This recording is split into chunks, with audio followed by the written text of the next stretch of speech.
Hello বন্ধুরা, তোমরা কেমন আছো? আর আজকে সকাল সকাল আমি আবার চলে এসেছি তোমাদের কাছে। আর দেখতে পাচ্ছ পিছনে আমার দিদি, আর সামনে হলো আমার হাজব্যান্ড, যাকে আমি বানিয়েছি ড্রাইভার। আর আমরা এখন যাচ্ছি হলো ঘুরতে, একদমই না ঘুরতে না, আমরা যাচ্ছি ডাক্তারের কাছে। তো ডাক্তার সকাল সকাল বেরিয়ে পড়ছি, তার জন্য একদম স্নান টান করে রেডি হয়ে ডাক্তারে দেখানোর জন্য বেরিয়ে গেছি। কারণ কি দিদিরও আছে অ্যাপয়েন্টমেন্ট আর আমারও আছে অ্যাপয়েন্টমেন্ট। দিদির আছে 8:30 থেকে আর আমার আছে 9:30 থেকে। তার জন্য আমরা দিদিকে নিয়ে আমরা বেরোয় গেছি, একবারে দুজন ডাক্তার দেখিয়ে তারপরে আসবো। আর এটা হলো আমাদের শিলিগুড়ির রাস্তা, এটা হলো মিলনপল্লী, যেটা দিয়ে আমরা হলো যাচ্ছি।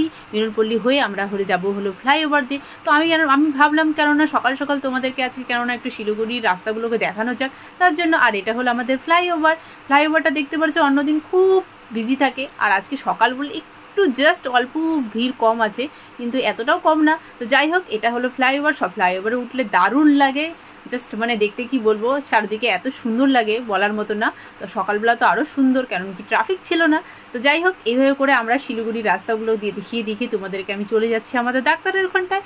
আর ডাক্তারটা কোথায় ছিল জানো? ডাক্তারটা আমরা দেখাবো হলো মাতৃসঙ্গে। এটা হলো মাতৃসঙ্গ, যেখানে দিদিকে আমরা করাবো হলো সোনোগ্রাফি, আল্ট্রাসোনোগ্রাফি করাবো।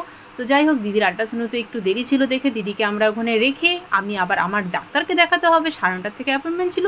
তার জন্য দিদিকে বললাম তুমি এখানে থেকে যাও, আর আমরা ফটাফট এখান থেকে বেরোয় আমি আমার ডাক্তারের দিকে দেখাতে চলে যাই। তো সেই জন্য আমরা ওখান থেকে গেলাম, বেরিয়ে হয়ে গেলাম, আমরা গেলাম হলো ডাক্তার দেখাতে, আমার ডাক্তার দেখাতে।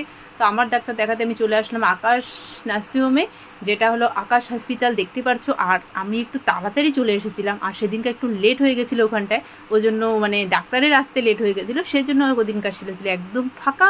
আর দেখতেই পাচ্ছ এই যে হলো নার্সিংহোম, যেখানে চেয়ারগুলো সবগুলো হলো ফাঁকা, কারণ কি এখনও কেউ পেশেন্ট আসেইনি।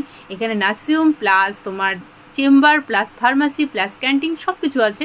তো যাই হোক, চারদিকটা খুব সুন্দর ফাঁকা ছিল, কারণ কি কেউ আসেনি, আমরা তাড়াতাড়ি পৌঁছে গেছিলাম অ্যাপয়েন্টমেন্টের আগে, 9টা বেজে গেছিলো, আর ছিল আমার অ্যাপয়েন্টমেন্ট 9:30 দিকে। তো যাই হোক, আরেকজন ইনি দেখেন আসছে আমার সাথে, এসে মোবাইল নিয়ে ব্যস্ত থাকে, সারাক্ষণ গেমই খেলতে থাকে, যেখানেই যায় সেখানে গেমই খেলতে থাকে, কিছু বুঝি না কি যে গেমের মধ্যে আছে মোবাইলের মধ্যে আছে, ভগবানই জানে সেটা। তো যাই হোক, তারপরে আমাদের ডাক্তার দেখানো হয়ে গেলো কমপ্লিট, কারণ কি আমরা তাড়াতাড়ি পৌঁছেছিলাম, তার জন্য তাড়াতাড়ি দেখিয়ে নিলাম। ডাক্তার দেখানোর পরে পেয়ে গেছিলো খুব খিদা, কী খাবো কিছু বুঝতে পারতেছিলাম না। তারপর একটা ধোসার দোকান দেখলাম, প্রথমে তো কিন্তু মনে হচ্ছিলো যে কেমন হবে না হবে, খুব টেনশনে ছিলাম নিব কি নিব না। তো যাই হোক, শেষমেশ অর্ডার করে ফেললাম, আর সে ধোসা বানিয়ে আমাদেরকে দিয়ে দিল। আর ধোসাটা আমি ভাবলাম খেয়ে দেখি কেমন, একটু টেনশনে অল্প অল্প করে আস্তে আস্তে খেলাম। খাওয়ার পরে দেখছি যে না, খুব একটা বাজে না, ভালোই টেস্ট ছিল ধোসাটার মধ্যে। তো যাই হোক, ধোসাটা খেয়ে আমি খুব খুশি হয়ে গেলাম, পেটও ভরে গেল। তো তারপর কিছু ভাবলাম যে না, আমাদের কিছু শপিং করার ছিল, সেই শপিংগুলো সেরে নেওয়া যাক। তার জন্য আমরা শপিং করলাম। শপিং করতে করতে আমার পেয়ে গেলো খুব জলদিষ্টা, তার জন্য একটা ডাব কিনলাম। ডাবের ভিতরে ডাবের জলটা যেটা আমি ছিল সেটা ফটাফট করে খেয়ে নিলাম, কারণ কি পেয়েছিল খুব টেস্টটা। আর ভিতরে শ্বাসও ছিল, সেটা আমার হাজব্যান্ড আবার খেতে খুব ভালোবাসে, তার জন্য আমি শ্বাসটা আমার হাজব্যান্ডকে বললাম তুমি খেয়ে বলো, সাথে আমাকে অল্প দিয়েছিল, এমন না। তারপর চলে আসলাম দিদি বাড়িতে এসে বোনের বাড়িতে, বোন দিদি সবাই মিলে গল্প করলাম, খাওয়া দাওয়া করলাম, আর আজকের দিনটা এভাবে কেটে গেলো। সো বাই, তোমাদের সাথে আবার দেখা হবে।